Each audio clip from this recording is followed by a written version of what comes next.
What's happening, everybody? It's Sean with Reactions to the Classics, and today we got a reaction to Violent Femmes, their self-titled debut album, brought to us by a friend, longtime supporter and patron of the channel, Robert. Thank you, Robert. Appreciate you. Appreciate all the patrons who make this thing go. If you'd like to support us in any way, check out that Patreon link below or the patron link on the end screen. Well, I don't know much about the Violent Femmes. I know one song, and it's on here, but that's all I know. So let's get into a little bit of background here real quick.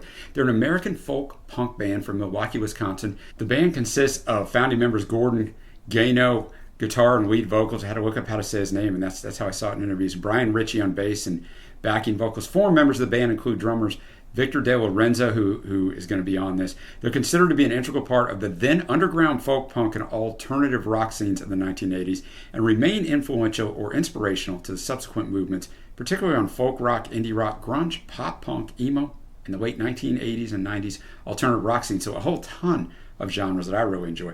They released 10 studio albums and 19 singles during the course of their career.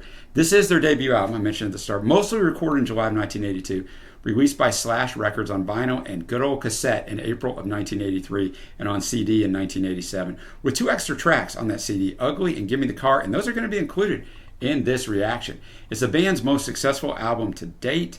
The album was certified gold 4 years after its release and platinum 4 years after that, so a slow burn, right? Despite it never having appeared on the Billboard 200 albums charts. After achieving platinum certification on February 1st, 1991, it finally charted on the Billboard 200 for the first time in August of 1991 and peaked at number 171. Back in the day, though, there were so many albums sold that you could barely simmer or not even get on the charts and still sell a lot of albums. Since Nielsen Music began electronically tracking sales in 1991, it's sold more than 1.8 million copies.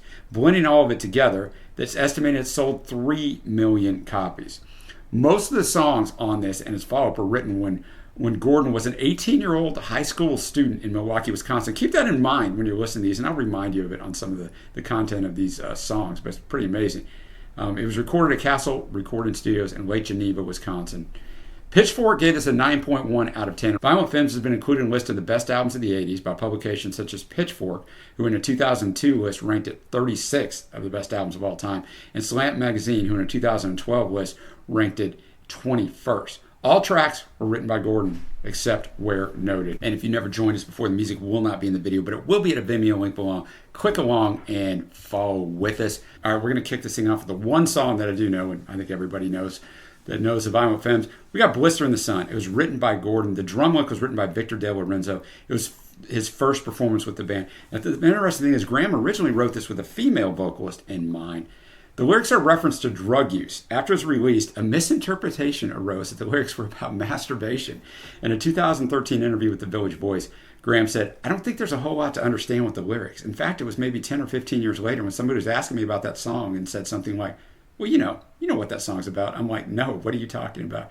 He said, "Well, everybody knows you wrote it." I'm like, "What?" And they told me the song was about masturbation. I had never even thought of that. In 1997, the song was prominently in the film Grosse Pointe Blank. John Cusack, who's the star of that, had initially requested an updated version of the song, so they recorded a slower version of it. But when he heard it, he wanted to end up including both of them. He liked the old one, but he liked the new one too, which was called Blister 2000. But because the original master tapes of this album were long destroyed, they had to re-record Blister in the Sun for that movie in 1997 and just did it in the original arrangement. Both versions were released as a promotional CD, but neither actually appear in the film. That's what happens a lot of times with soundtrack stuff. In 2007, Gordon was the subject of a lawsuit brought by bassist Brian Ritchie, which stemmed partly from Graham's authorization of the use of Blister in a Wendy's commercial. The disagreement caused the band to disband until the reunion in 2013. We started arguing about money. It never works out. All right, I'm going to lyrics up as always. Thanks again, Robert. Blister in the Sun. I mean, I was reading the lyrics thinking of the other meanings thought of this song. I could see it in there if you're looking for it, and once you think it's there, I could see how you think it's there. But I mean, Gordon obviously, well, maybe not to you, to me, obviously doesn't have like a fantastic voice, but it kind of all lends to this, right? It's almost a strained delivery when he gets into it, right? And his voice cuts out a little bit, and the instrumentation, very garage rock type stuff of just stripped down. The song's just fantastic. That first riff comes on, you just know what it is. It just all works. It's 2 minutes, 25 seconds, which is perfect because you just want to play it again and again. Like, you don't want it to be over, so let's kick it again. But fantastic. fantastic. And obviously, I know it. And most of these songs, there's no research on. I looked high and low, boys and girls. I pulled what I could. We got Kiss Off. All right, Kiss Off. That was really good, too. And interesting for me because literally I've never heard any other song by the Violent Femmes except for Blister in the Sun. So I was curious. Gordon was actually singing a little bit there, towards the beginning. But he's lonely, right? You got to remember now, he wrote this when he was 18 and in high school, right? So he's feeling loneliness and he might be being bullied at school or just, and this happened. I know it still happens, but a lot back in the day, and I'm not a young man. So back in the day, bullying happened a lot at school and this really wasn't anything done about it. So it could really change how you felt about school. I know it still can, but it was way worse than it was just accepted. And then the chorus, he gets into, you can all just kiss off into the air. So that's how we get Kiss Off. Behind my back, I can see them stare. They'll hurt me bad, but I won't mind. They'll hurt me bad. They do it all the time. But then we get into the bridge towards the end of the song. He's counting out the pills because he's going to, he's considering suicide, right? 1, 1, 2, 2, 3, 3. So he counts all the pills out all the way up to 10 and tells you what they're for, except for 8. He couldn't remember what those are for. But really good job. I like the guitar, right? Their instrumentation is not some sort of over-the-top fantastic, but it fits the vibe of the song and it fits Gordon's vocals. Next up, we have Please Do Not Go. Please Do Not Go. Really well written, right? I think many of us, and once again, I'm going to repeat this a lot. You're talking about a teenage guy in high school, but he's in love with this girl, but he hasn't told her. So he's begging her, please don't go, 'cause she's with this other guy, but she would have no reason not to go because she doesn't even know he likes her. But he's doing all these things, just the angst, right, of not being able to seeing her with someone else yet, not having the courage to tell her how he felt about her. So really good. It really captures that feeling that most of us had back in that day. And I'll tell you what, Brian Ritchie on the bass, they must have said you weren't featured a ton on the first 2 songs. You were on there. Let's go ahead and put you to the forefront. So great job on that. Next up, we have Add It Up. Gordon said about this, he said, I was in my bedroom. That's where I wrote it, feeling frustrated. I had nowhere to go and nothing to do. It just happened to feel good lyrically, and it still does. You'll see what I'm talking about when we get here. Some radio stations substitute a guitar note for the swear word for airplay. And Ethan Hawke's character in the 1994 classic Reality Bites, his band actually plays this song, but PG-13 is out the window on this song, boys and girls. All right, Add It Up. Quite the story. Like this is there's a lot of lyrics to this. I mean, for somebody to write this at that age, like he really pens the story, and it's any 80s movie comedy you want to watch. It's John Hughes movies. It's the pursuit of he wants to lose his virginity and he can't, and he's very frustrated by it. And it takes him through all of these different things, and he has like in 4-line verses, he repeats something the first 2 lines and then comes on with something else. He rhymes something in the 3rd verse and then comes in, or 3rd line and comes in with something in the 4th line. But towards the end, he ends up just deciding he's going to do it the old-fashioned way and hire a prostitute. But before they start to consummate the transaction, she needs to add up the money to make sure it's enough, right? And that's what he said, add it up. So that's where we get the title. I mean, that song is really well done. Now we get to the final track on the A side, or side 1 of your cassette before you had to flip it over. We got Confessions. Don't worry, boys and girls. There's no reason for it. And Gordon would like to hear it, but he doesn't have time for it, right? This song, I mean, just the raw arrangement, instrumentation of the song in itself, and just the way Gordon sings it is going to give you a reason to replay it, right? It's over 5 minutes long. So it's interesting. It's over 5 minutes long. Blister in the Sun is like 2 minutes, 24 seconds. And you get this totally different sound out of it. This is really good. I mean, it really drew me in the story and just his emotion. The most emotive song on here so far. Not just Gordon's lyricism, but also the guitar, bass, drum, like all of it. So good way to finish out the first side. Next up, we have Prove My Love. So remember, this song started out the second side of the album, or the cassette, more likely, what you were buying it on, in 1983. But it was similar, not the same, but it was similar. It's short, it's catchy, the repeating riff to Blister in the Sun, right? Start off that second side with something that kind of sticks in the head. So it's very reminiscent of that for me. It's what a lot of this is, angst over love, or love unrequited, right? What do I have to do to make you know that I love you? What else do I have to do, right? What do I gotta do? It just keeps asking us that. So, all right, I mean, that was really good. Next up, we have Promise. All right, Promise, which you can hear Gordon unwinding, right, in this song, right, coming apart at the seams as it goes, because it's it's a theme, right? He likes this girl, she doesn't like him, and he's coming to the realization he can never be with her.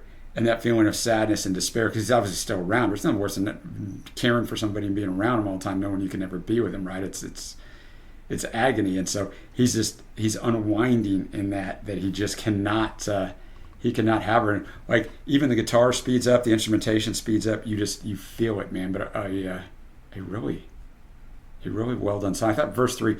You know that I want your loving. Well, then Mr. Logic tells me it ain't ever going to happen. And then my defenses say, well, I didn't want it anyway. But sometimes I'm a liar. Self-defense. Oh, I don't care. I didn't want that anyway. Whether it's the relationship, the job, whatever. Oh, I didn't care. I didn't want it. It's our self-defense, right, to try to protect ourselves. I didn't want it anyway. When obviously you really did. All right, next up, we have To the Kill. I'm not going to tell you what it's about. My research told me a little bit what people think it's about, but I want to make up my own mind, so let's listen to these lyrics. Definitely even the arranging, the punk influence of going right up until the last second, right? It's tricky for me to pause this thing, and sometimes it flips to the next song.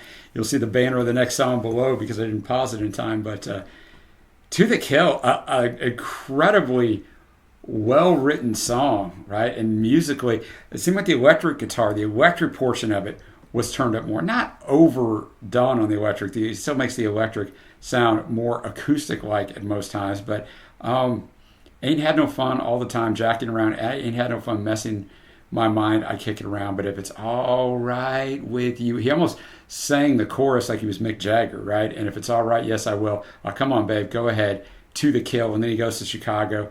Ain't no kid Chicago, ain't no Al Capone, but there's a windy city in my bedroom alone. And then he repeats that again. Don't live in Chicago. I don't know no Al Capone. But that blank took my money and she went to Chicago. If I ain't already enough, sick and alone. But he keeps, in that chorus, he keeps repeating, come on, babe, go ahead, to the kill. So she's already taken basically the kill shot because she broke his heart. So I don't know if he's asking her to actually kill him. But it's an ingenious way of putting it in the song. So once again, a very well done song. Next up, we got Gone Daddy Gone, written by Gano and Willie Dixon. First single.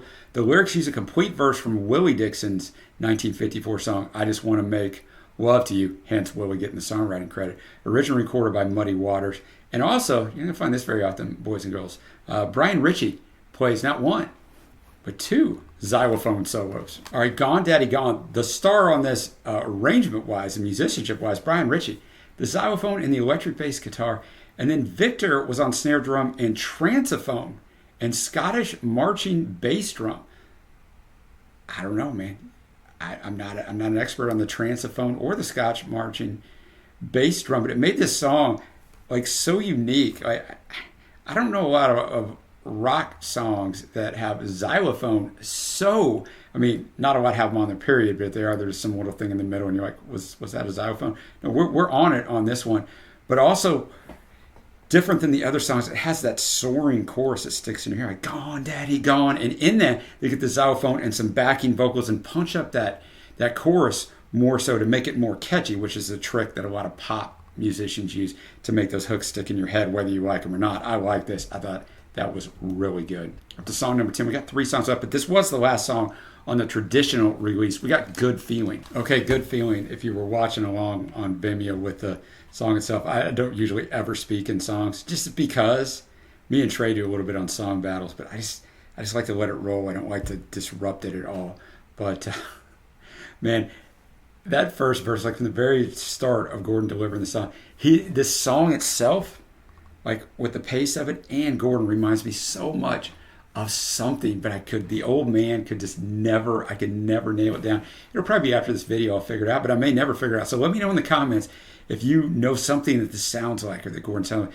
Look, Blister in the Sun started the traditional album, and this ended the traditional album. Remember, we're going to listen to the 2 extra tracks that were on the CD release in '87. But I'm going to tell you what, like, this song is great. So totally different than anything else on here.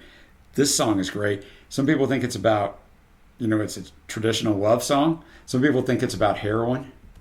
Who knows what it's about? But some of the lyrics, like the start of it, good feeling. Won't you stay with me just a little longer? It always seems like you're leaving when I need you here just a little longer. Oh, dear lady, there's so many things that I've come to fear. A little voice says I'm going crazy to see all my worlds disappear. Heroin? Girl? Neither? Just happiness in general? I don't know.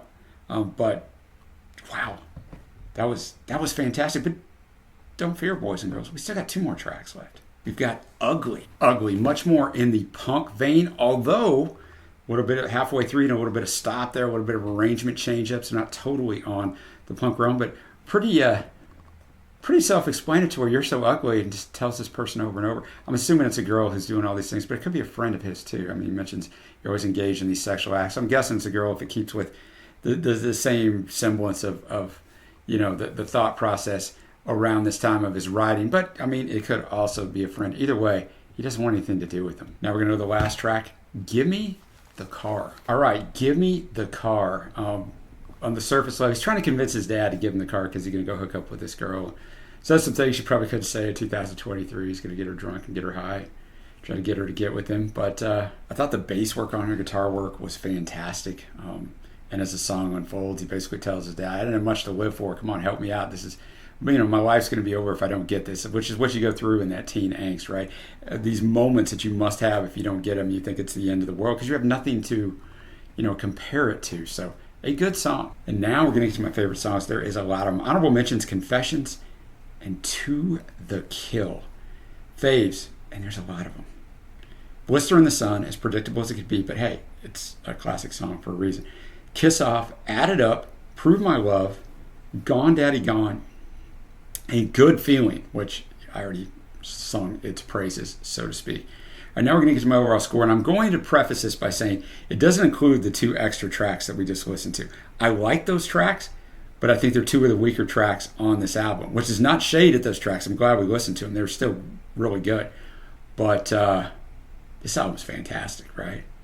And I mean, Brian Ritchie on the bass, Victor De Lorenzo on the drums, and Gordon and his acoustic and electric guitar playing, plays the violin a little bit on here. His vocals, like at first it takes you a little while to get used to them, and then you just like fit right into them, man. They're like an old friend. That vocal delivery. The songs are well written, right? There's something that most everyone, even a guy my age at 52, can relate to. You remember that angst and everything you went through. Like you can just remember it. And if you have kids, you've seen them going through it. Hopefully not as bad as you did because you can kind of guide them through it. But this album's fantastic, man. This album's fantastic. I'm gonna give this a score that I hardly give anything ever when I first listened to it. It's a 9.0. I mean, it's consistent. It's fantastic.